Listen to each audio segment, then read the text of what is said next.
What's up, guys? My name's Jeff, and welcome back to Jobsite Conditions right here on Deco-Crete TV. And in today's episode, we're going to be showing you guys how to repair cracks and fill saw cuts to prepare for a concrete floor coating or a cementitious overlay. Now, this is going to be a step-by-step video with all the tools and equipment you guys are going to need, so stay tuned and you're going to learn all about it.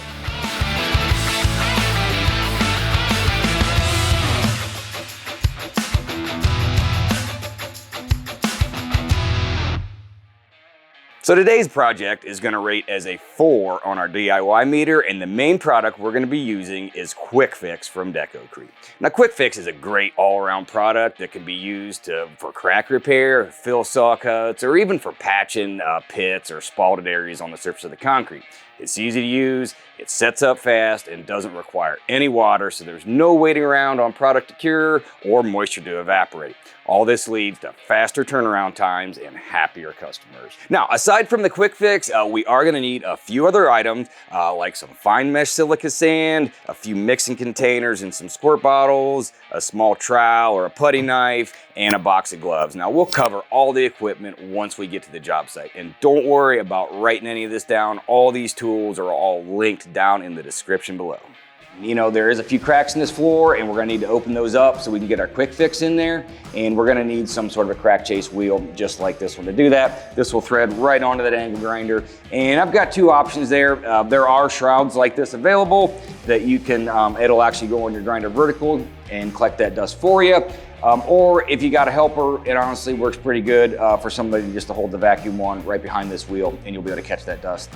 There is an actual cart system from Gorilla Concrete Tools that makes this really, really easy. In fact, we're gonna be using that today just because we have it at our disposal. We got it with us, and man, it just really makes it a lot faster and cleaner to do. But nonetheless, a handheld option will work just fine. I have chased many cracks in concrete with just this little guy here. So all I'm gonna do is I'm just gonna take this tool and I'm just gonna follow this crack. And the whole point of this is just to open it up a little bit. You know, this is a pretty small hairline crack here. You know, there's some other spots of the floor, the crack might be a little bit wider, but honestly, none of it is opened up to the point where we can properly fill that crack. We could use this to clean out saw cuts if we want to. We could just use a normal saw blade if we wanted, or one of those small grinder blades that's the width of a saw blade, and then we can just drop it right down into the saw cut and use that to clean those out as well. This is really great on those big jobs. And the other thing is that when we run this wheel through there, it also kind of chips off anything that's loose, anything on the edges, and it's really just you know, really getting that diamond wheel down into that concrete so we can get a good bond out of our Quik Fix. And so as soon as we have the crack opened up, and again, if there was saw cuts, as soon as we had those cleaned out, all I need to do is I just need to run my vacuum through there and go ahead and just clean it out real well. That way I got all that sawdust out of there. It's nice and clean, ready for the Quik Fix. And I also like to go ahead and clean myself an area, you know, real nice, 6 to 8 inches on each side of the cutter crack, just because I'm gonna end up troweling this stuff around, and that way, you know, I'm not getting into any sawdust or anything. Then our next step is to actually fill that stuff with sand. And we're gonna be using there's a couple things that's important, is that it's silica sand and that it's kiln dried silica sand. You know, we already talked about moisture and how we don't wanna get any moisture in this slab. So any sand that's not completely dry is gonna be a problem. I always like to use the finest sand possible. So I'm gonna take this sand and I'm just gonna you know, put it down in that crack or saw cut, whatever it might be. The purpose of this sand is really just to be the body, if you will. You know, the Quik Fix is a really thin running material, and we need that sand in there. Otherwise, we'd just be dumping gallons of Quik Fix to the bottom of the slab. You know, as far as getting that sand down into the cut, down into the crack, I just like to use one of these watering cans, just because it's just a nice way to hold the sand, and just puts a nice flow out in there. Different ways of going about it. The important thing is that we're getting that sand down into that cut. After we've done that, then it's always good just to take your finger back over it, just to kind of make a little trough. Now I got a spot for this Quik Fix to actually kind of sit down in, and it's not spilling out all the rest of the slab. So we got our cracks chased out, full of sand. Everything is ready to go, and now it's time to start actually mixing and applying the Quik Fix. So it's important when we're doing this, just because Quik Fix sets up really, really fast. Once we actually mix A and B together, we are not gonna have time to address any of these things. So we just need to make sure that everything is all completely ready to go.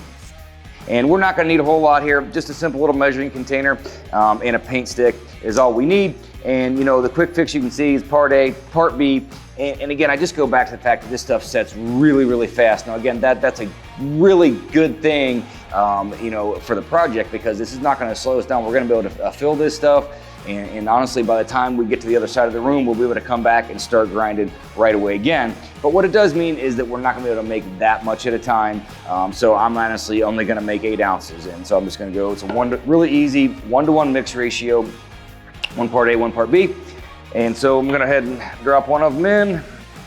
This is also a time where it's really nice to have a second person right now, because you know, this stuff does set up really fast, and ideally one person is doing this and somebody else is coming behind with our trowel and smoothing it all out. So we're all ready to go. I got my trowel ready. I'm gonna go ahead and drop in my bead. And again, the fact that I'm putting it in this squirt bottle, I'm not even gonna worry about mixing with my paint stick, because I'll be able to put my finger over here and shake this stuff up, you know, the whole way out there, and I'll be fine. If you're just dumping it out of here and you weren't gonna put it in this squirt bottle, then it would be important that we, you know, mix it around for about 20 seconds or so with a paint stick. And then after that, somebody just comes by and follows it up with either a little finish trowel or a putty knife, whatever it might be, just to smooth it out a little bit. We're not gonna be able to make it perfect. You know, this is one of those things that we're actually gonna need to overfill just a tiny bit. And then, you know, after about a half hour, this stuff will be ready and we'll be able to grind it down nice and flush. We'll be able to do a real nice job that way. The worst thing I could do is actually leave a little low spot, because now I'm gonna have to end up mixing up more Quik Fix and putting it back in there. So I don't need to overfill it much, just enough to where I can grind it down nice and flush.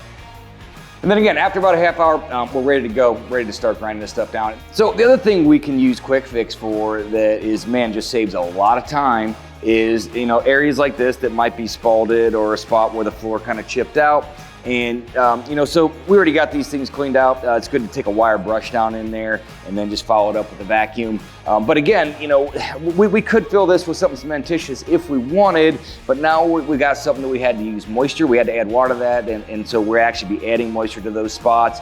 Anything cementitious is just gonna slow that down. I really will be waiting till tomorrow before I should be coating over that. And so the process is very similar to what we just did, filling the cracks, except this time we're not gonna put any sand actually down in to the spall or whatever spot we're fixing. We're actually gonna mix that sand into the Quik Fix itself. Again, just keep in mind, you're not gonna be able to make that Quik Fix nice enough to coat right over. We're just gonna have to do the same thing, overfill it just a tiny bit, and we'll grind it down nice and flush. The only thing we're gonna add into the mix this time is, it is good to have a little bit of Quik Fix mixed up without the sand, so we can just take a paintbrush and prime that spot first with just plain Quik Fix, and then go right on top with the stuff with the sand in it. So the mixing is gonna be exactly the same as before. It's just this time we're not gonna put it in that squirt bottle, and we're gonna mix the sand right in.